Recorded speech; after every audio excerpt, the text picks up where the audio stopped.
Hey everyone, Todd here for the next installment on my ongoing story about my uh, trials and troubles and successes with hyperacusis and dysacussis and tinnitus. Um, I've received a lot of messages from people, very encouraging that this has helped some of them. And honestly, I don't care if it just helps one person, because that's all I was doing when I started searching for things when this started happening to me online. Was just I was just one guy looking for some help, and luckily, with some of the videos I found it and some of the websites I found it, I've mentioned those in my other videos. It's been a while since I posted, and in that while, a lot of things have happened. I was going to post something sooner, and I had kind of a big setback, and I felt, frankly, embarrassed because I thought I had put out some videos um, that I was wondering, did I put out the right information? Was I giving out the right information to people? Because I had kind of some setbacks. So now it's quite a bit of time later, and I've learned a lot. And I'll say up front, things have progressed and gotten better and better each step along the way. But I will also say that when they when they sort of regress, and when you find yourself in a low period, the low period can feel really low with these things because you're you can sort of pop right back into the lowest point for a little bit, and then and then find yourself back in feeling all of the same feelings that you had. So let me recap, just in case you just are happening to find this video first instead of the other ones. There's a couple other ones, part one and part two. Please check them out. They give the longer version of my story. I'm a musician, a guy who grew up on a farm. I went to music school. I have worked as a mechanic. My main job in my life has been as an RN. But what I'm trying to get to is I've been around a lot of loud noises my whole life, really, from the time I was very young until now. For the most part, in my adult life, I've been really, really diligent about protecting my hearing. And despite all of the damage that gets done over the years from, in my case, playing the drums, being in a band, singing, and just being around music. I mean, when you're around music, you're around bars.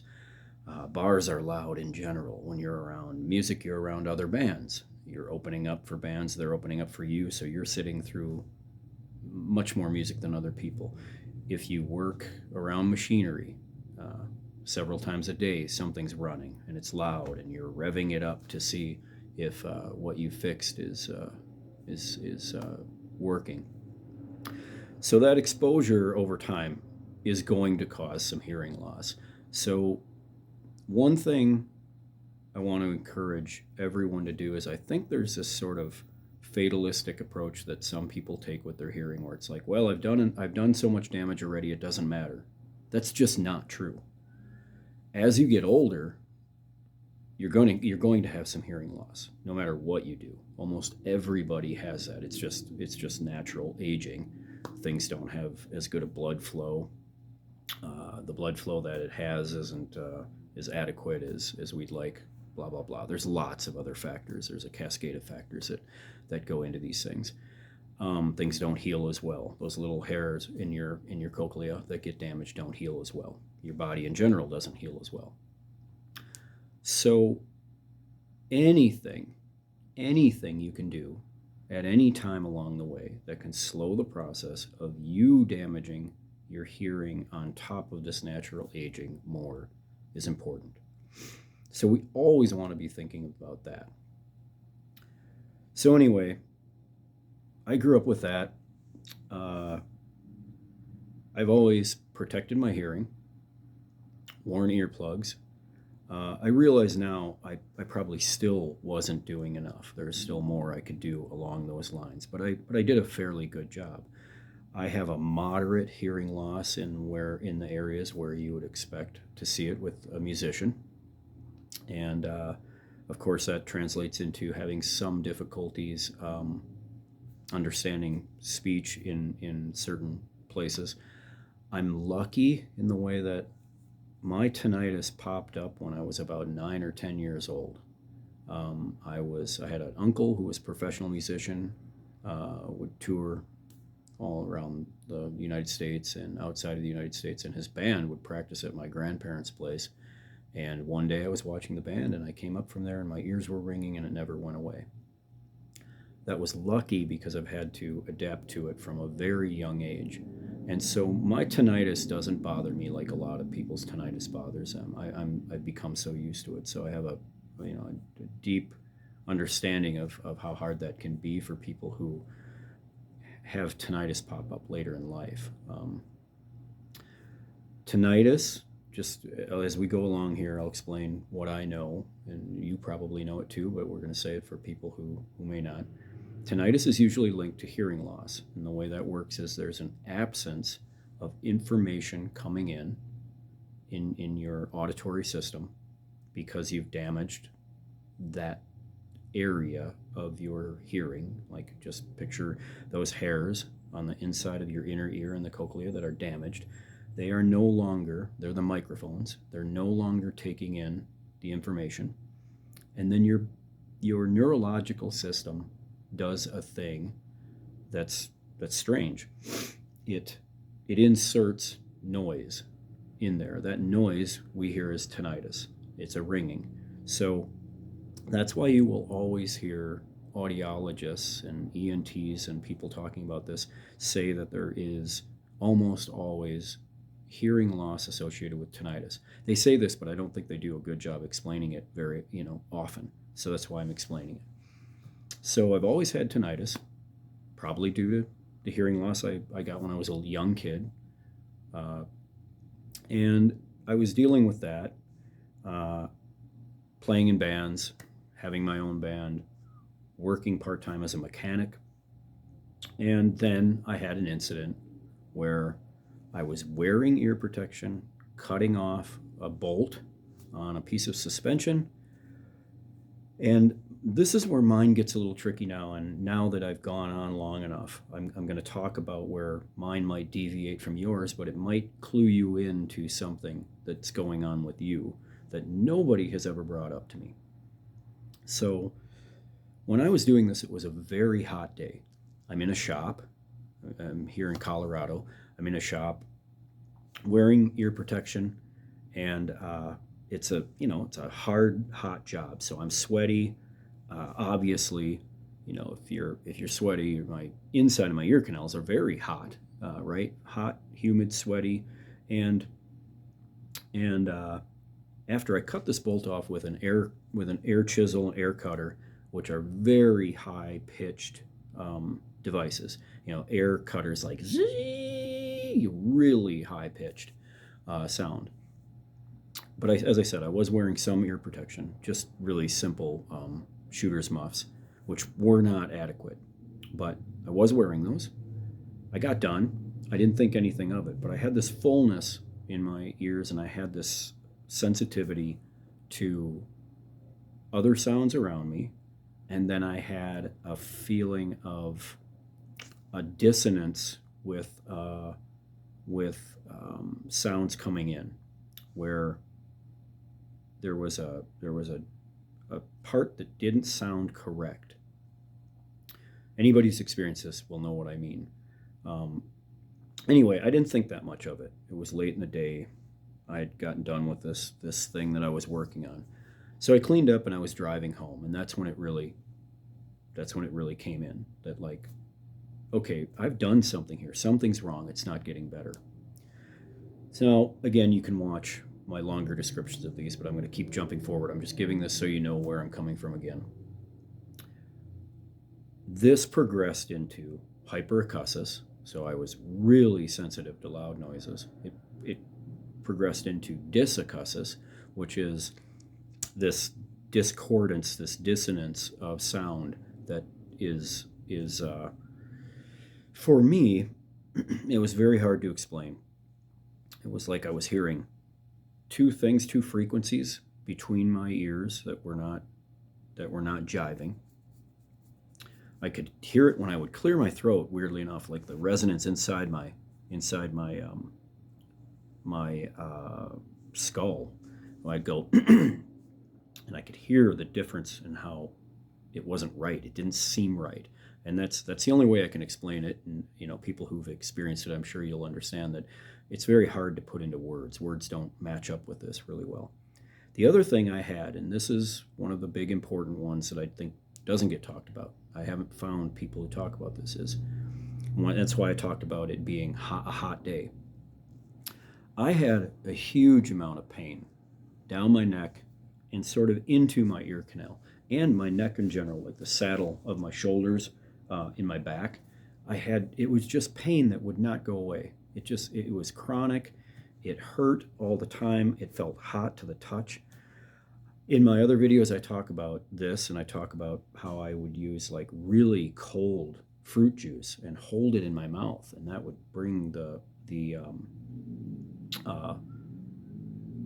bring the heat level down, bring the inflammation down, and swelling. So I had this thing of inflammation. This inflammation has continued to occur with me. This is sort of my sign. I can do something, and I will be out there and I will be experiencing loud noises. And I want to point out, when I'm talking about loud, there's two different things I'm going to point out. And this is super, super important to take to heart. This is how you get past this. You always have to be telling yourself, there are the loud noises that are normal noises. Trucks going by, street noise, restaurants. These are not damaging noises. These are loud.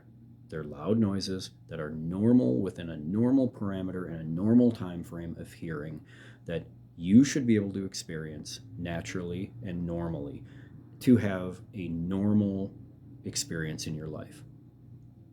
What I am not talking about when I say that, and I will clarify these two when I'm talking about them, I'm not talking about me sitting down to play the drums and doing that for an hour, and I won't say that as a normal experience. That is a place where you should absolutely be using hearing protection. The other loud noises, the loud noises within the normal spectrum, you want to strive and you should not be using hearing protection. The reason for this is, as I've discussed more in my other videos, but I'm going to keep bringing this up because this is the key factor that has to be internalized, and it's scary. It's scary because when you're experiencing hyperacusis, when you're experiencing dysacusis, when you're experiencing this inflammation, everything in your normal brain is telling you, well, I've got to protect this.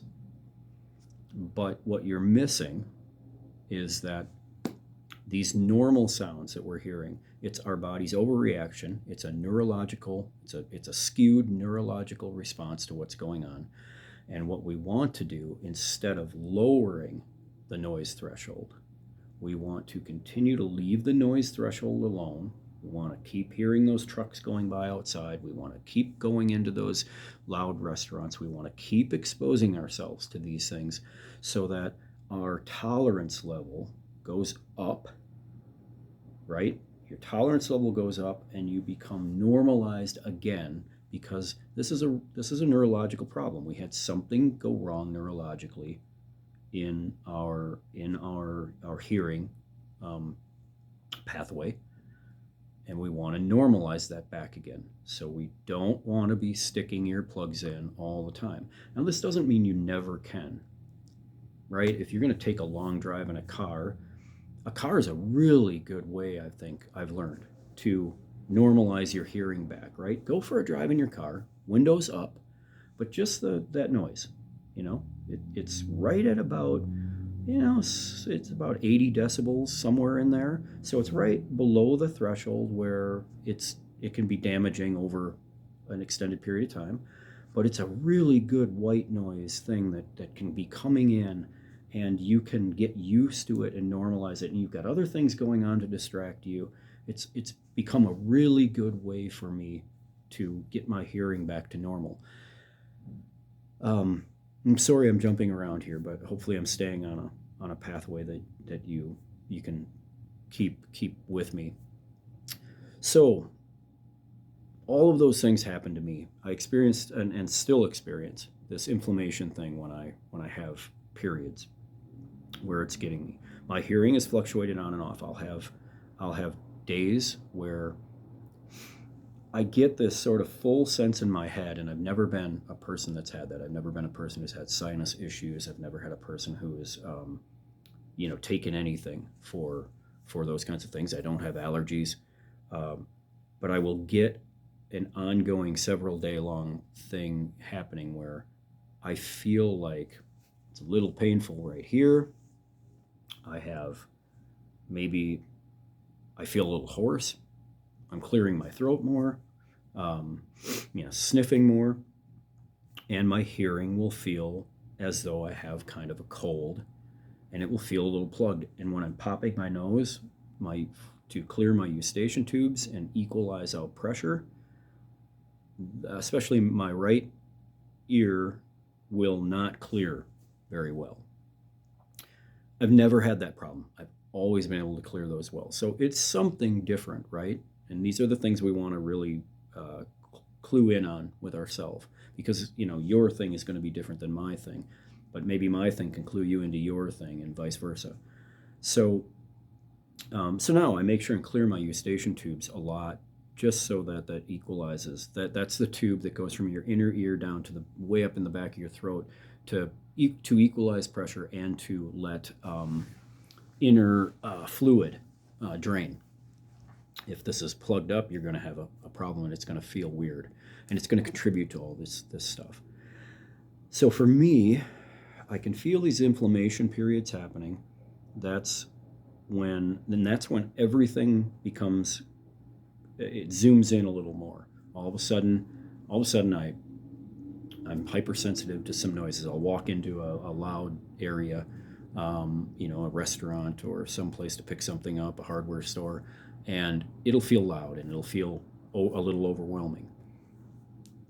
So I go through these periods on and off. I have almost completely quit wearing earplugs unless I'm in a situation where I should wear them. In one of the previous situations I talked about, where it's too loud and you need to wear them.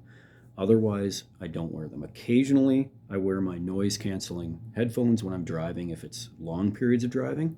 I just went on a long road trip, which I was super nervous about. But I was encouraged by an audiologist that I met here. I met a wonderful, amazing audiologist. And her name is Dr. DeMars, and she is at the Longmont, I'm sorry, I'm going to get this wrong. It's not right in front of me, but it's easy to look up. It's in Longmont, Colorado. Dr. DeMars at the Longmont Hearing and Tinnitus Center. She's incredible. I had the most amazing test. She tested every aspect. She talked to me about hyperacusis. She talked to me about hearing loss. She tested me in ways that the ENT that I went and saw never even approached on. It was a 2-hour-long visit. It's not cheap. It shouldn't be. She's a professional, and she's doing an incredible service. She encouraged me over and over again. She said on the road trip that I was going on, don't wear earplugs. Don't wear them. Let your body adjust. And she was right. I wore them much less. I still used my noise-canceling headphones some, but it made an incredible difference, and it's continued to make an incredible difference the more I expose myself to this. And that's what that's really why I'm here again today.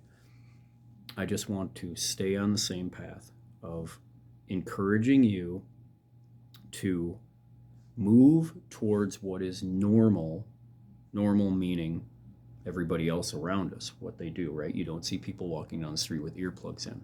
You don't see people, you don't see people staying in their rooms and not going outside because they don't want to face it. We want you outside.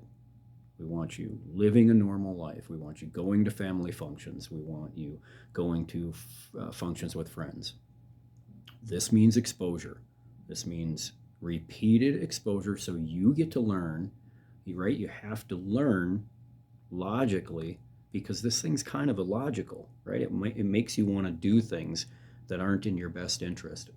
We want you to learn that despite the fact that you had to go into a restaurant where it's uncomfortable and it's really hard to sit through that when you come out of that, then you might notice, oh, so we went from a restaurant where everybody was loud and it was really hard and you got really sort of nervous and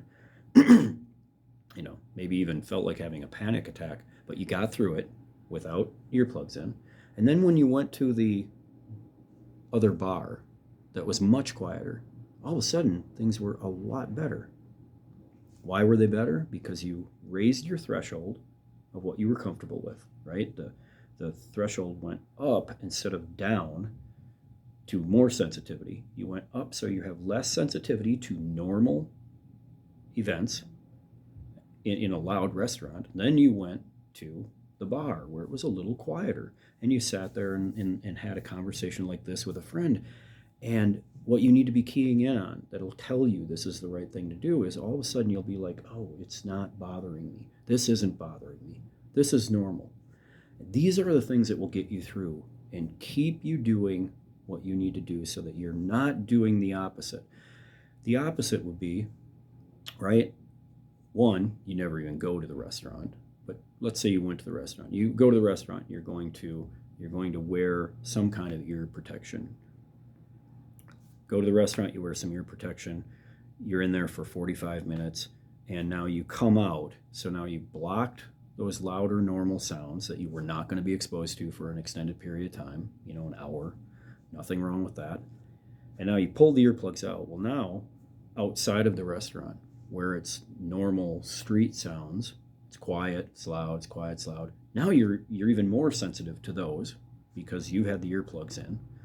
You go to the bar where it's quiet and you sit with a friend and have a conversation, and you're still sensitive because you've lowered your threshold. We want to raise that threshold. This doesn't mean that everything's going to be completely even.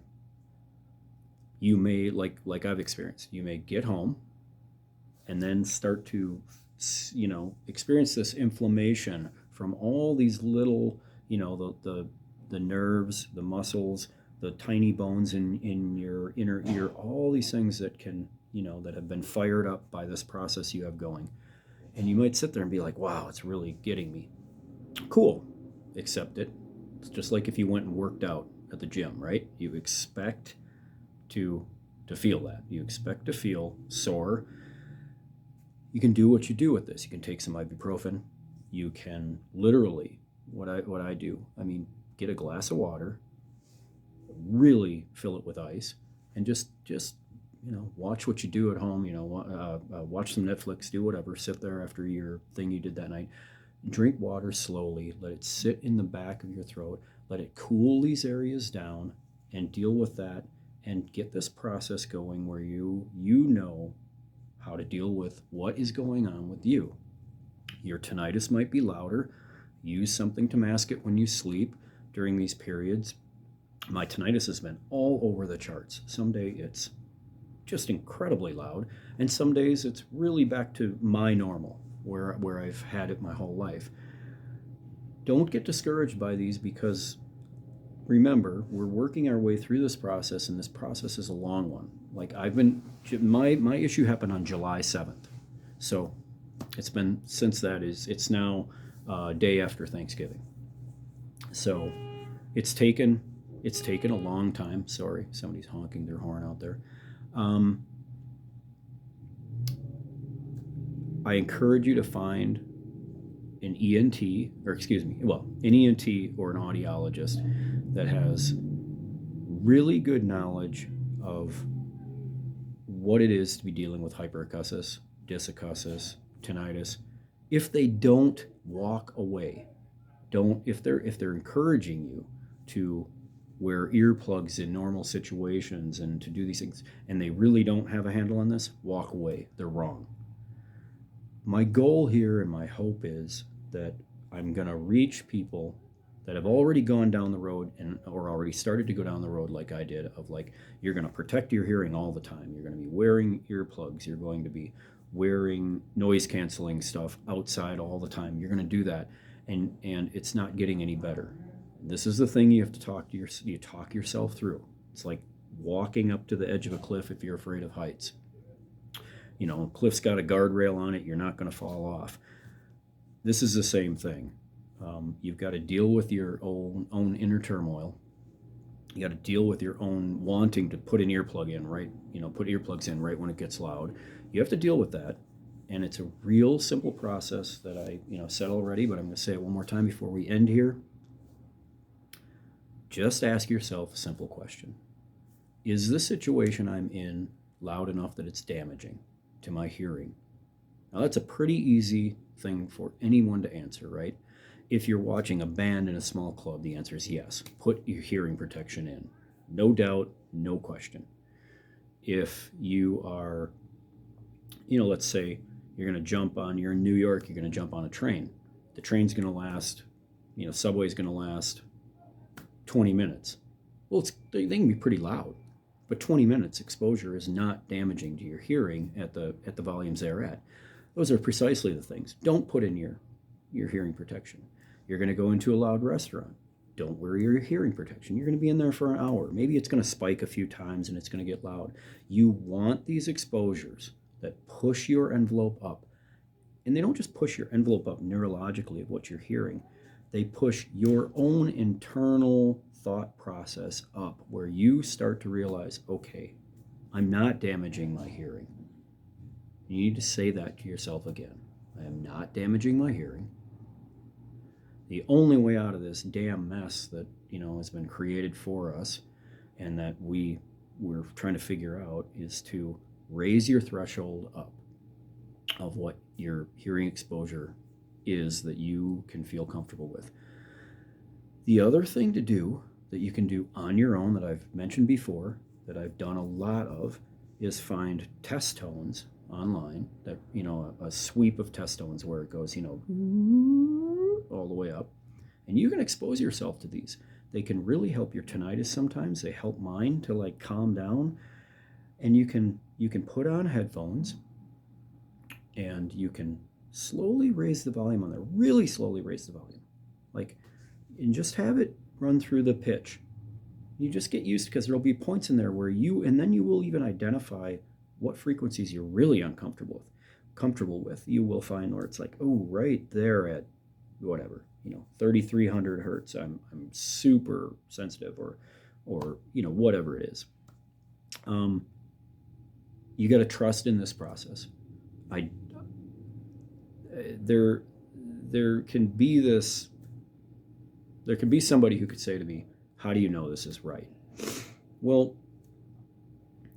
my answer would be, if there's any chance of raising your threshold up and keeping you from becoming a hermit in your house, then yeah, I'm right. Because a 30-year-old young man or young woman stuck in a room because you're too uncomfortable to go out, how does that play out? We don't want that. That's a tragedy. We don't want the tragedy. We want somebody who, to a higher or lesser degree, can help move this along. And I believe personally, if you can just bump yourself up above where you've been used to being, you will see it like, okay, there, I can see. I was able to get a little better with this. I'm not wearing ear protection outside. That's an enormous, enormous positive thing to happen, right? And if you can do it there, now that may be really hard, and that may last months, where all you're able to do is just be outside walking around without it. You still feel uncomfortable going into a restaurant or grocery store or something. But I believe from that you will have the knowledge. And then after you calm down with that new level, you can bring it up again and again. And let's say it took a year and you did that 4 times, and you went from staying in your room and feeling like you just want to disappear to moving it up to, wow, I can go outside and walk around the block now, and I'm enjoying the birds, and I'm enjoying the sunshine on my face. And then the next level is I went out to dinner with my friends, and it was uncomfortable, made me nervous, made me a little panicky, but I got through it, and it was okay, and now I'm kind of okay with that. And then the next thing, I don't know, taking a trip in your car. If that took a year, well, that's just utterly fantastic. In 1 year, you've gone from this road that could take you down a place you can't get out of to you are now in control of a place you can see the light in the tunnel. That's what I'm trying to do here. So again, to recap this, be really clear about what's going on with you. Try to really narrow it down. Do you get inflammation when this happens? Does a certain thing make you really uncomfortable? Try to narrow down what this is.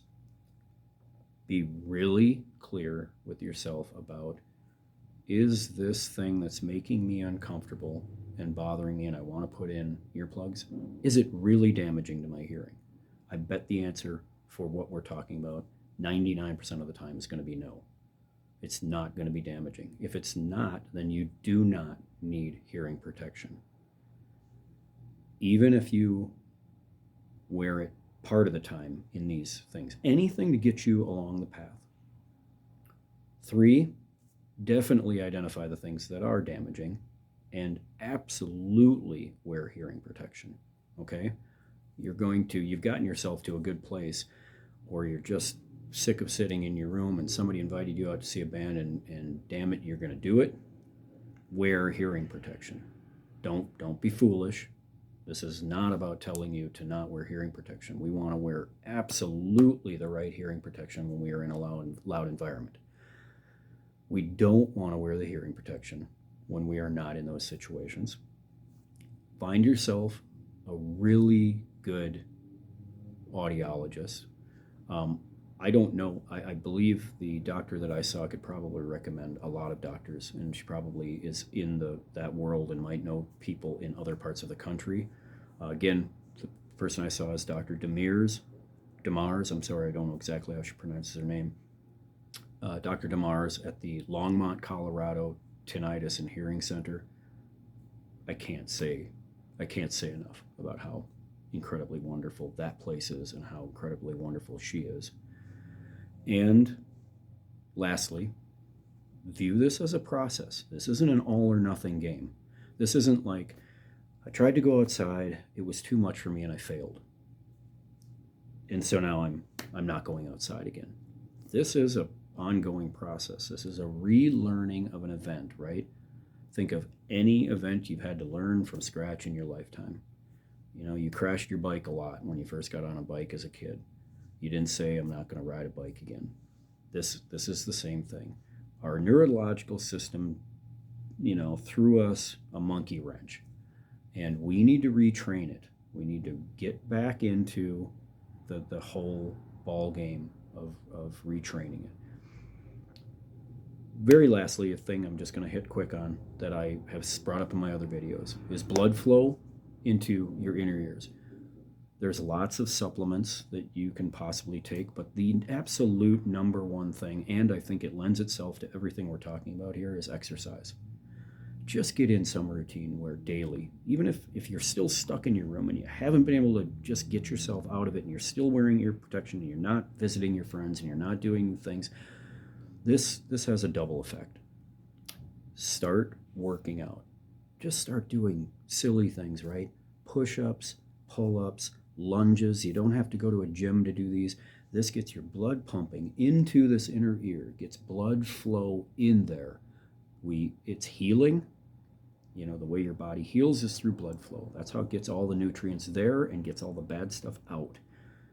Drink a decent amount of water so that you don't have to be pushing water so that you're peeing constantly all day, but you don't want to be dehydrated. We want to keep good blood flow into these areas. It's all in the process of you starting to take control, of feeling like you are doing something positive for this cycle, right? You're interrupting the depression, the anxiety, the fear, and the self loathing, really, because it's very common to feel like you did this to yourself. I know I did.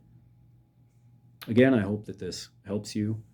I have gotten much better. My hearing today is, I would say, at 85 to 90% of where it was.